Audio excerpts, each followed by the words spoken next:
नमस्कार दोस्तों, भारत का एक ऐसा शासक जिसका नाम सुनते ही ब्रिटिश गवर्नमेंट की पसीना छूट जाती थी, जिसने सिर्फ 15 साल की उम्र में अंग्रेजों के खिलाफ जंग छेड़ा था और ब्रिटिश साम्राज्य को बुरी तरह हराया था। और इन लड़ाई में कुछ ऐसा वेपन से यूज हुआ था जिसके बारे में अंग्रेजों ने कभी सपने में भी नहीं सोचा था। 18th सेंचुरी मैसूर सल्तनत। पहले हैदर अली और फिर टिप्पू सुल्तान की लीडरशिप में मैसूर ब्रिटिशर्स के लिए मुसीबत बना हुआ था, जबकि ब्रिटिश आर्मी के पास रूलिंग पावर था और साथ ही बहुत बड़ी आर्मी फोर्स भी थी।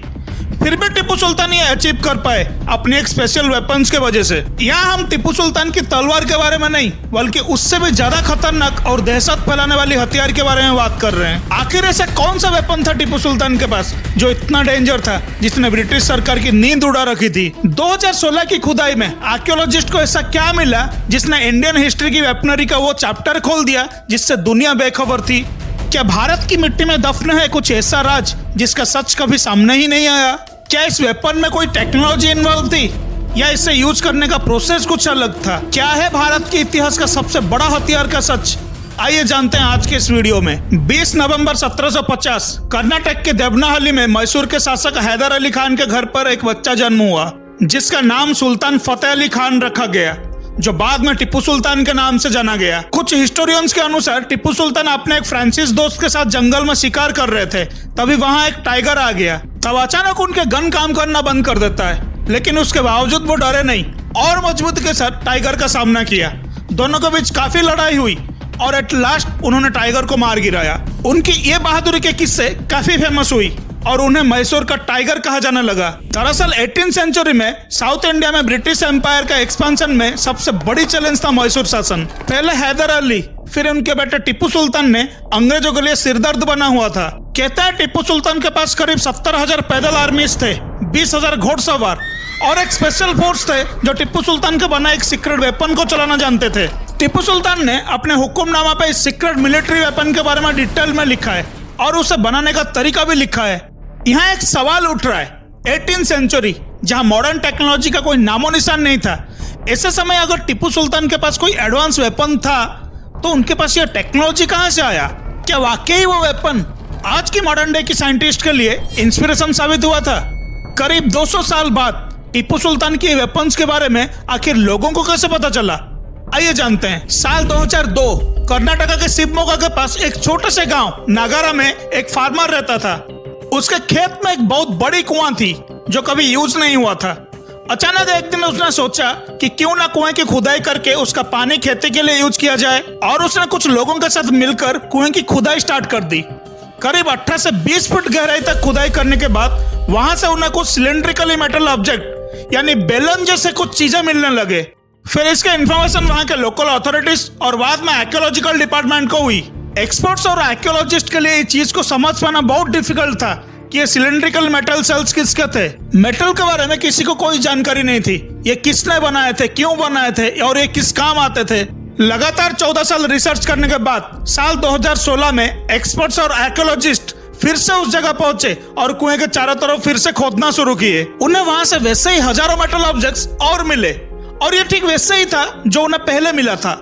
आर्कियोलॉजिस्ट वो सारे मेटल्स का मेटलॉजिकल टेस्ट करने उसे शिवमोगा लेके आए। फिर बैंगलोर में उन सभी मेटल्स का एक्सरे भी किया गया। तब उन्हें पता चला ये दुनिया की पहली मेटल केस रॉकेट्स है जो टिप्पू सुल्तान युद्ध में इस्तेमाल करता था। 18th सेंचुरी जब दुनिया की आर्मीज गोला बारूद चला रही थी, वहीं टिप्पू सुल्तान रॉकेटरी कर रहे थे। नगारा की खुदाई में जो सेल्स मिले वो रॉकेट्स के थे, उन रॉकेट्स के जिससे टिप्पू सुल्तान की आर्मीज ने ब्रिटिशर्स की धज्जियां उड़ा दिए थे। क्या ये रॉकेट टिप्पू सुल्तान के आर्मीज खुद बना रहे थे? अगर बना रहे थे तो उन्हें ये आइडिया और सपोर्ट कहां से मिल रहा था? एक्सपर्ट्स के अनुसार टिप्पू सुल्तान इन रॉकेट्स को खुद बना रहे थे। इस रॉकेटरी के पीछे सब इंडियन ब्रेन्स थे जो टिप्पू सुल्तान के लिए काम करते थे। लेकिन कुछ रिसर्चर्स का कहना है कि ये रॉकेट टिप्पू सुल्तान के पिता हैदर अली और हैदर अली के पिता फतेह मोहम्मद, जिन्हें नदीम साहिब भी कहा जाता है, जो मुगल एम्पायर के मैसूर रीजन के जनरल थे, उनके टाइम से इस्तेमाल किए जाते थे। कहा जाता है फतेह मोहम्मद के पास करीब 50 से ज्यादा सैनिक हुआ करते थे जो ये रॉकेट्स को चलाना जानते थे। ये रॉकेट टेक्नोलॉजी हमारे देश में पहले से ही था, लेकिन इसका प्रॉपर यूटिलाइजेशन नहीं हो पा रहा था। टिप्पू सुल्तान ने इस टेक्नोलॉजी को एडवांस तरीके से डेवलप किया और वॉर में लॉन्च किया। वहीं से पूरे दुनिया को इसके बारे में पता चला। पहले रॉकेटरी को समझना, उस साइंस को इम्प्लीमेंट करना और फिर एक्चुअल वॉर में यूज करना, ये सब टिप्पू सुल्तान ने किया। कहा जाता है टिप्पू सुल्तान ये सारे डेवलपमेंट अपने सल्तनत श्रीरंगपट्टनम में ही करते थे, जो उस समय मैसूर का कैपिटल हुआ करता था। रॉकेट्स बनाने के लिए पूरे असेंबली लाइन बना रखी थी। रॉकेट का हर एक पार्ट एक्सपर्ट्स बनाते थे और बाद में उन्हें असेंबल किया जाता था। श्रीरंगपट्टनम फोर्ट में टिप्पू सुल्तान का पूरा R&D डिवीजन था। हर तरह के लोग थे, स्ट्रैटेजी प्लानिंग से लेकर designing, development, manufacturing, quality control, training और फिर फाइनली डिप्लॉयमेंट तक। तो हम ये भी कह सकते हैं 18th सेंचुरी की ऑर्डिनेंस फैक्ट्री यहीं इंडिया में था। साल 1810 में मार्क विल्क्स ने अपने बुक हिस्टोरी ऑफ मैसूर में टिप्पू सुल्तान के रॉकेट्स की अमेजिंग पावर के बारे में लिखा है कि किस तरह साल 1792 में हुई थर्ड एंग्लो मैसूर वॉर में अंग्रेजों के खिलाफ टिप्पू सुल्तान के लीडरशिप में मैसूर आर्मी से वेपन्स को डिप्लॉय किए थे। उस समय ब्रिटिश आर्मी ने टिप्पू सुल्तान आर्मी का वो जलवा देखा जो पहले उन्होंने कभी नहीं देखा था। विलियम एली के आर्मी पर टिप्पू सुल्तान की तरफ से जो रॉकेट फायर किए गए वो ज्यादा दूर तक ट्रैवल करके जा रहे थे और कहीं ज्यादा घातक थे, जिस वजह से बैटल में चारों तरफ खून की नदियां बहने लगे थे। जानवर से लेकर इंसान तक की चीखें चारों तरफ गूंजने लगे थे। इसकी एक ही वजह था, ये मेटल कैसिंग रॉकेट्स। एक्सपर्ट की माने तो पहले जो रॉकेट बनते थे वो बांबू से बनाई जाती थी और वो इतना एफिशिएंट नहीं होता था। फिर टिप्पू सुल्तान ने इन रॉकेट को मेटल से बनाना शुरू किया और खास बात यह है कि मेटल कैसिंग के साथ रॉकेट के पीछे बांबू की जगह एक शॉर्ट ब्लेड अटैच किया जाता था। इसे चलाने के लिए कोई मशीन नहीं बल्कि सैनिक अपने हाथ से चलाते थे। वो रॉकेट को दुश्मन की तरफ पॉइंट करके फायर करते थे। इस रॉकेट का सबसे खतरनाक पार्ट इसका मेटल कैसिंग नहीं बल्कि इसके पीछे अटैच ब्लेड होता था। माना जाता है ये रॉकेट दुश्मनों को चीरता हुआ 2 किलोमीटर तक ट्रैवल करता था, जिससे दुश्मनों को काफी नुकसान पहुंचता था। तो ऐसा क्या था इस रॉकेट के मैकेनिज्म और ये कैसे दुश्मनों के दिल में दहशत फैलाता था, आइए जानते हैं। इस रॉकेट में मेटल की कैसिंग और बीच में गन पाउडर में एक विक लगा हुआ रहता है जिसमें फायर किया जाता है। इसके अंदर की तरफ मेटल कैसिंग के साथ एक खास तरह के मिट्टी का लेयर और फिर गन पाउडर का एक लेयर होती है। जब फ्यूल जलता है तो 2 चीजें होती है, पहला ये हीट प्रोड्यूस करता है और दूसरा ये प्रेशर प्रोड्यूस करता है। जैसे ही रॉकेट में फायर लगेगा उसमें हीट प्रोड्यूस होगी और प्रेशर भी। ये मेटल कैसिंग के कारण फटेगा नहीं, लेकिन उस हीट के कारण मेल्ट होकर मेटल कैसिंग के चारों तरफ छेद हो जाएगा, जिससे आग चारों तरफ से बाहर निकलनी शुरू हो जाएगी, जिससे रॉकेट स्ट्रेट जाने के बजाय एक ही जगह गोल गोल घूमने लगेगा। और उसके पीछे लगे ब्लेड की वजह से लोगों को काफी नुकसान होता था।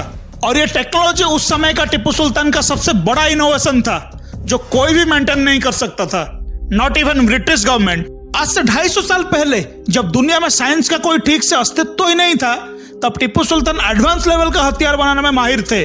टिप्पू सुल्तान की मिलिट्री स्ट्रैटेजी ने हमेशा उसे जंग के मैदान में दुश्मनों से एक कदम आगे रखा और इसी से साबित होता है कि टिप्पू सुल्तान ही दुनिया को मिलिट्री रॉकेट दिया और यही था टिप्पू सुल्तान का सीक्रेट वेपन का राज। 18th सेंचुरी मैसूर में रॉकेट का एक वेपन के रूप में उभरना इंडियन टेक्नोलॉजी के हिस्ट्री में एक इंपॉर्टेंट माइलस्टोन है।